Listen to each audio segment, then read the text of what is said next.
Good morning student. आज हम लोग एक न्यू चैप्टर स्टार्ट करते हैं, diagrammatic presentation of the data. हमने पीछे टेबुलर प्रेजेंटेशन को पढ़ा था। अब इसमें हम लोग ये जानने की कोशिश करेंगे कि जो भी data collections, primary data collections हो या सेकेंडरी डेटा कलेक्शंस हो, इनको हम लोग डायग्राम में कैसे प्रेजेंट करेंगे और कौन कौन से ऐसे डायग्राम हैं जो क्लास 11th के लिए इम्पॉर्टेंट हैं और क्लास 11th में इनको इन्वॉल्व किया गया है। तो सबसे पहले हम लोग देखते हैं डायग्रामेटिक प्रेजेंटेशन कि this diagrammatic presentation divided into 3 types. First is geometric form including bar diagram and pi diagram. तो सबसे पहला तो आपको समझ में आ गया होगी, ज्योमेट्रिक फॉर्म में होता है और इसमें बार और पाई डायग्राम होते हैं। Second is the frequency diagram. It also included histograms, polygram, ogive, and third one is the arithmetic line graph or time series graph. So these are the 3 types of the diagrammatic presentation of the data which are the part of class 11th syllabus. ये सब के सब class 11th में हम लोग इनको देखते हैं।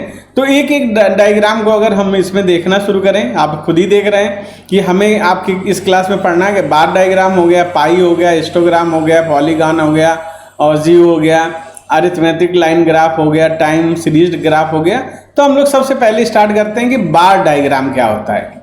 तो बार डायग्राम को देखते हैं कि bar diagrams are those diagram in which data are presented in the form of bars or rectangles. तो आपको समझ में ही आ रहा होगा, रेक्टेंगल्स का मतलब क्या होता है, जिनकी हाइट और जो ब्रेथ है उसमें क्या हो, डिफरेंस हो। बार आर आल्सो कॉल्ड कॉलम्स, इसीलिए इसको बहुत बार किस नाम से जाना जाता है, कॉलम के नाम से जाना जाता है। और जब भी इसकी टेबल हम लोग बनाते हैं तो इसी तरह से बनाते हैं कि इसको टेबल इस तरह से फॉर्म में हम लोग बनाते चले जाते हैं। इनमें कुछ एक पर्टिकुलर फीचर्स होते हैं। पहला रहता है length and heights of the bar differs according to the different values of the variable. क्योंकि हम लोग जब अगर ईयर वाइज देखेंगे 2001 में, 2002, 2003, इनके जो भी हमारे वैल्यूज होंगे दीज आर डिफर, ये हमेशा डिफर करेंगी। That is the length may be more or less but breadth remain the same. लेकिन इनके बीच के जो ब्रेथ है ये हमेशा क्या रहेगी, सेम रहेगी, इसमें कभी भी कोई डिफरेंस नहीं आएगा। लेकिन जो हाइट है ये हमेशा क्या करती चली जाती है, चेंज होती चली जाती है। और जिसको हम लोगों ने पहले जाना है कि वैल्यूज जो डिफरेंट ईयर्स की होंगी, डिफरेंट वैल्यूज होंगी, इसीलिए इनकी जो वैल्यूज के कारण, इनके वेरिएबल्स के कारण ये चेंज होती रहती हैं। फिर बार्स में बी आइदर वर्टिकल और हॉरिजेंटल। तो हम लोग ये हॉरिजेंटल भी हो सकता है और वर्टिकल भी हो सकता है, दोनों तरह के डायग्राम हो सकते हैं, जिनको हम लोग आगे देखते हैं कि किस किस तरह से डायग्राम हो सकते हैं। और इनको दोनों फॉर्म में इसको प्रेजेंट किया जाता है।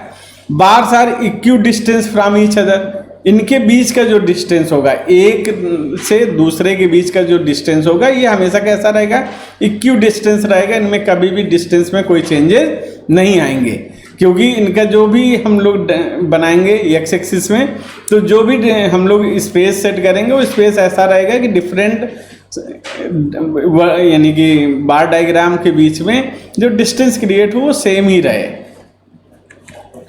फिर all bars are the based on some common based line. ये सारे के सारे जो डायग्राम होंगे कुछ कॉमन बेस लाइन में होंगी। तो कॉमन बेस लाइन मैं पहले ही बता चुका कि एक एक्स एक्सिस होगा, वाई एक्सिस होगा, इनमें जो बेस लाइन क्रिएट किए जाएंगे these are always common unless data assume some specific ordering. These should be presented to the form bars of the ascending और डिसेंडिंग ऑर्डर।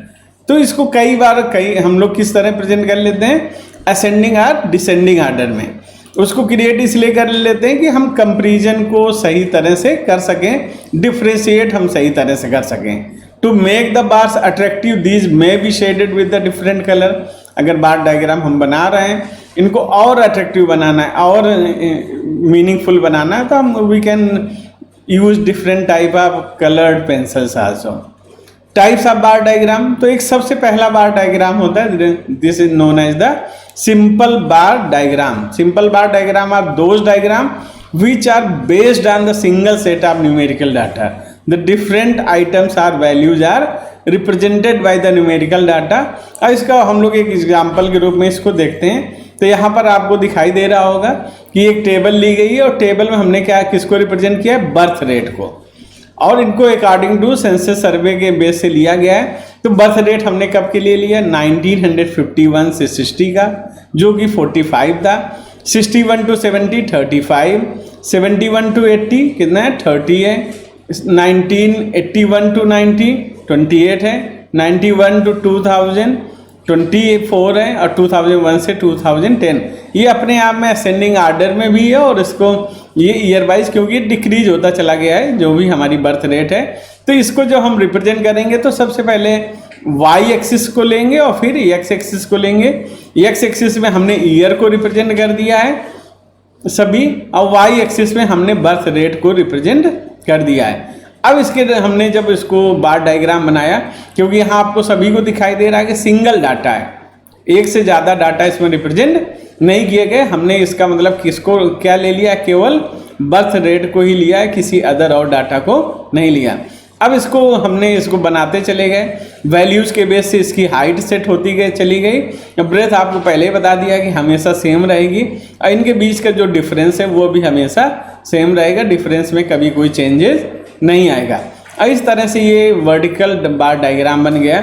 हॉरिजॉन्टल बनाते तो इसी को उल्टा कर सकते थे, इस तरह से इसको क्रिएट किया जा सकता था, और उसमें हम लोग इस तरह से इस डायग्राम को शो किया जा सकता है। मतलब एक्स एक्सिस जो होगी वो इस तरफ आ जाएगी और वाई एक्सिस ऊपर की तरफ चली जाएगी, और इस तरह से इसके हम डायग्राम को बना सकते हैं। तो ऐसे डायग्राम को हम लोग क्या सिंपल बार डायग्राम के रूप में जानते हैं। सेकेंड होता है जो अब उसी सिस्टम को हमने एक दूसरे डाटा से ले लिया, इसमें स्टूडेंट हैं और उनके मार्क्स दिए गए हैं। स्टूडेंट ए हो गया, बी हो गया, सी डी ई एफ, और उनके मार्क्स 300 250 200, और इनको भी असेंडिंग आर्डर में सेट कर लिया है। और इस तरह से इसका तो यहाँ पर हमने किसको ले लिया है, स्टूडेंट की कैटेगरी कर लिया और यहाँ पर मार्क्स कर लिया। और ये बार डायग्राम हमने किस तरह से इसको सेट कर दिया, क्योंकि अगर इसको हम लोग वर्टिकल किए होते तो स्टूडेंट कैटेगरी नीचे रहती एक्स एक्सिस में, और वाई एक्सिस में क्या होता, मार्क्स होता। लेकिन यहाँ पर हॉरिजॉन्टल बनाना था तो हमने इसको उल्टा कर दिया है, और इस तरह से ये हॉरिजॉन्टल बार डायग्राम भी क्रिएट किया जा सकता है, वो भी किसमें, सिंपल बार डायग्राम में, क्योंकि सिंपल बार डायग्राम में सिंगल डाटा को ही रिप्रेजेंट किया जाता है। अब इसके बाद आप लोगों को ये 4 क्वेश्चंस करने हैं। First is what is meant by bar, what are its features. Second, what are the various types of statical diagram, what is meant by the simple bar diagram, what are its type, which diagram is known as bar diagram, explain the method of its construction। तो ये आपको homework के रूप में इनको करके लाना है।